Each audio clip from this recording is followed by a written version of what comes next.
हमारे बीच नहीं रहे। वे 75 वर्ष की उम्र में ही चले गए।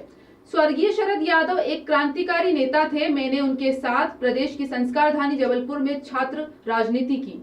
वे जिंदा दिल इंसान थे, संबंधों को परखते थे और संबंधों को निभाना भी जानते थे। वे किसी भी दल में रहे हो, लेकिन उनके संबंध सभी दलों के नेताओं से थे। मेरे तो उनसे पारिवारिक संबंध रहे। इन्हीं संबंधों के चलते वे कई बार मेरे विधानसभा क्षेत्र में चुनाव के दौरान भी आए। मुझे यह कहने में बिल्कुल भी संकोच नहीं है कि वे एक तरह से मेरे नेता भी रहे। प्रख्यात समाजवादी चिंतक स्वर्गीय राम मनोहर लोहिया के वे और मैं दोनों ही अनुयायी रहे और समाजवाद के झंडे तले राजनीति का ककहरा सीखा। स्वर्गीय शरद यादव जी से मेरे बहुत ही घनिष्ठ संबंध रहे। जब भी मैं दिल्ली गया उनसे मिलकर जरूर आया। स्वर्गीय शरद यादव और मेरे राजनीतिक दल भले ही अलग अलग थे, लेकिन मेरे उनसे राजनीति से हटकर संबंध रहे। मैंने जबलपुर में उनकी छत्रछाया में ही छात्र राजनीति प्रारंभ की और बड़े बड़े छात्र आंदोलन भी उनकी सरपरस्ती में हुए। वे संबंधों में राजनीति को आड़े नहीं आने देते थे। राजनीति अपनी जगह और संबंध अपनी जगह, यही शरद जी की खूबी थी। मैंने लगभग 8 वर्ष पूर्व विधानसभा में भी यह स्वीकार किया था कि हाँ, शरद यादव मेरे नेता थे और शरद यादव मेरे नेता हैं। मैंने स्वर्गीय शरद यादव के दिल में इंसानियत को देखा है। मैं उनके संघर्षों का चश्मदीद गवाह हूँ।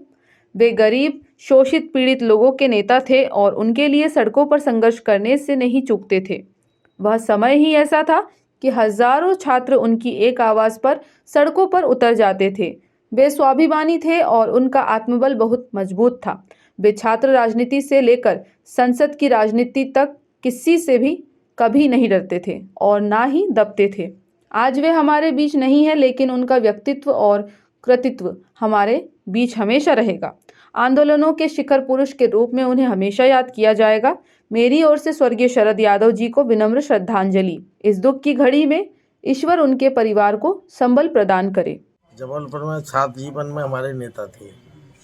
उनका जीवन में शरद यादव जी के नेतृत्व में मैंने छात्र संघर्ष किया, छात्र संघ के चुनाव लड़े और जब 1974 में जयप्रकाश जी के आंदोलन के समय लोकसभा का जनता प्रत्याशी बनाया गया तो करीब 84 पोलिंग की जिम्मेदारी मैंने सेवरा क्षेत्र कटनी जिले में संभाली थी।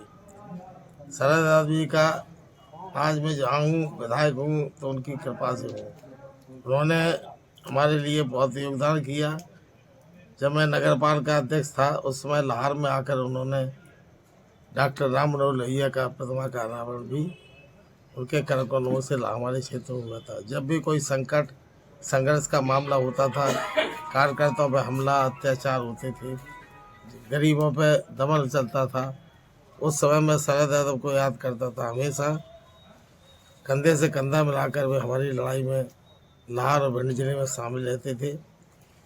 उन्होंने राजनीति में मुझे बाद में अलग अलग दलों में रहने के बावजूद भी हमेशा हर प्रकार में छोटा भाई मानकर हमारा सहयोग करते रहे, हमें मार्गदर्शन देते रहे। आज उनके जाने से, स्वर्गवास होने के से आज मेरा मन बहुत दुखी है।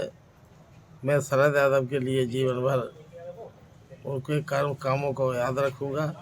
जब वो इमरजेंसी में नरसिंहपुर जेल में थे उस समय उनके पत्र आज भी मेरे पास उपलब्ध हैं, जिसमें उन्होंने हमेशा आज़ादी की लड़ाई के लिए कितना त्याग किया और पूरे विभिन्न प्रांतों से 3 प्रांतों से 7 बार लोकसभा के सांसद और 3 बार राज्यसभा के सांसद रहे। भिंड से श्याम सुंदर उपाध्याय की रिपोर्ट।